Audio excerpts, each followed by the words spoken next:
नमस्कार, मैं जैनिश और आप देख रहे हैं भारत रफ्तार की ये स्पेशल सीरीज मरुधरा के बाहुबली। राजस्थान की धरती जहां रेत के टीलों में साहस और सियासत की कहानियां गूंजती है, वो एक नाम जो पिछले 4 दशकों से हर गली नुक्कड़ पर छाया रहा। राजेंद्र सिंह राठौड़, जिन्हें प्यार से काका कहा जाता है, 7 बार विधायक, पूर्व नेता प्रतिपक्ष और कई अहम मंत्रालयों का जिम्मा संभालने वाले राठौड़ आज राजस्थान की सियासत में एक कद्दावर शख्सियत है।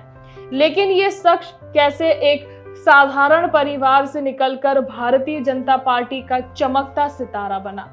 आइए उनके राजनीतिक सफर को रोचक किस्सों के साथ जानते हैं। 21 अप्रैल 1955 को चूरू जिले के तारानगर में जन्मे राजेंद्र राठौड़ का बचपन राजस्थान के उस रेगिस्तान इलाके में बीता जहां मेहनत और जुझारूपन जीवन का हिस्सा है।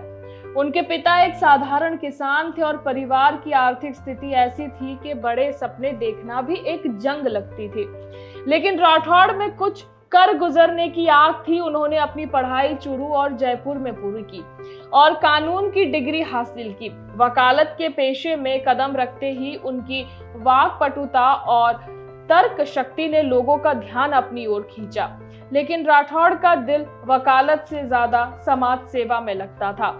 1980 के दशक में जब राजस्थान में बीजेपी अपनी जड़ें मजबूत कर रही थी, तब राठौड़ ने इस पार्टी को अपनी कर्मभूमि चुना। उस दौर में बीजेपी को जनसंघ के अवतार से निकालकर एक राष्ट्रीय ताकत बनाने की राह पर चलना था। राठौड़ ने स्थानीय स्तर पर संगठन को मजबूत करने में दिन रात एक कर दिया। उनके दोस्त बताते हैं कि वो रातों को साइकिल पर गांव-गांव घूमकर कार्यकर्ताओं से मिलते थे और उनकी सादगी ही उनकी सबसे बड़ी ताकत बनी। वहीं 1985 में जब उन्होंने तारानगर से पहली बार विधानसभा चुनाव लड़ा तो वो हार गए, लेकिन हार ने उन्हें तोड़ा नहीं बल्कि और निखार दिया। 1990 में राठौड़ ने तारानगर से फिर चुनाव लड़ा और इस बार उनकी मेहनत रंग लाती है। वो पहली बार विधायक बने और यहीं से उनकी सियासी उड़ान शुरू होती है। उस दौर में राजस्थान में भैरव सिंह शेखावत की अनुगाई में बीजेपी सत्ता की ओर बढ़ रही थी। राठौड़ ने अपनी मेहनत और जनता से जुड़ाव के दम पर शेखावत का भरोसा जीत लिया। वहीं 1993 में जब बीजेपी सत्ता में आई तो राठौड़ को महत्वपूर्ण जिम्मेदारियां सौंपी गई। उनकी वाक्पटुता और संगठन कौशल ने उन्हें पार्टी में एक उभरता सितारा बना दिया।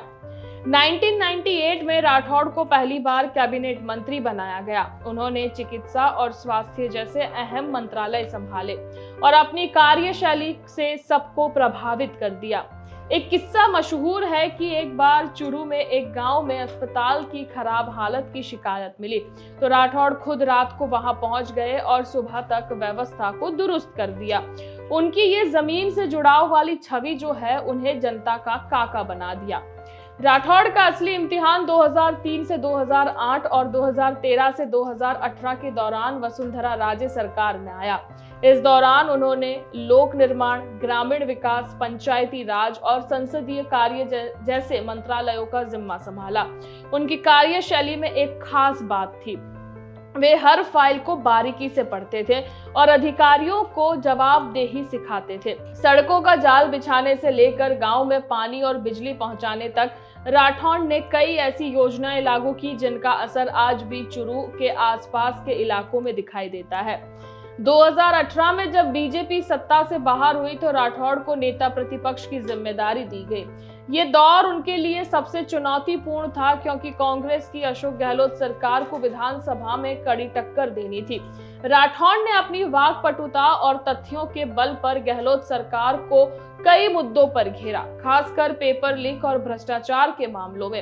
एक बार विधानसभा में उनकी बहस इतनी जोरदार थी कि गहलोत ने खुद कहा कि राठौड़ साहब, आपकी बातों का जवाब देना आसान नहीं है।